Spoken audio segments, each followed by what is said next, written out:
நம்ம என்னைக்கெல்லாம் ஃபாஸ்டிங் இருக்கோமோ அப்பதான் வந்துட்டு இவங்கெல்லாம் சமைப்பாங்களான்னு தெரியாது.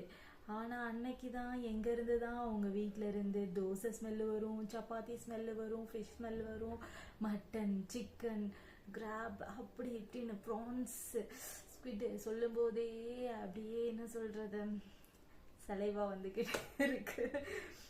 எவ்வளோ அப்படி அப்படி எச்சு ஊறுது. ஆனா நம்ம ஃபாஸ்டிங் இல்லைன்னு வச்சுக்கோங்களே, அன்னைக்கெல்லாம் இந்த ஸ்மெல்லே வராது. ஃபாஸ்டிங் முடிஞ்சதுக்கப்புறம் பாருங்க ஸ்மெல் வராது. ஆனால் அது கரெக்டாக ஃபாஸ்டிங்கை ஸ்டார்ட் பண்ணி நீங்கள் அதை என் பண்ணுற வரைக்கும் உங்களுக்கு கடவுள் சோதனை கொடுக்குறாரா இல்லை பக்கத்து வீட்டுக்கார வேணும்னே சோதிக்கிறானான்னு தெரியாது. நம்மளோட பேஷன்ஸை டெஸ்ட் பண்ணிகிட்டே இருப்பானுங்க மினிட் எப்படின்னா தெரில. நம்ம இருக்கோன்னு அவங்களுக்கு தெரியாது, ஆனால் அப்படிதான் இருக்கும். உங்களுக்கு இந்த மாதிரி ஏதாவது நடந்திருக்கா? பாடி ஃபுல்லாக டீடாக்ஸ் ஆகும், மைண்டு ஃபுல்லாக ஃபுட்டுன்னு இருக்கும். அந்த ஃபாஸ்டிங் முடிச்சு அந்த ஃபுட்டு சாப்பிட்டா அப்படியே ஒரு ஃபீஸ்ட், அப்படியே ஒரு விருந்து சாப்பாடு சாப்பிட்ட ஃபீல் எத்தனை பேருக்கு இருக்கும்? சாதாரண சாப்பாடு சாப்பிட்டா கூட அந்த ஃபீல் இருக்கும்.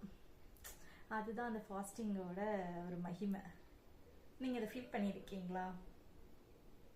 கீப் வாட்சிங், get motivated, let's share. Bye, thank you.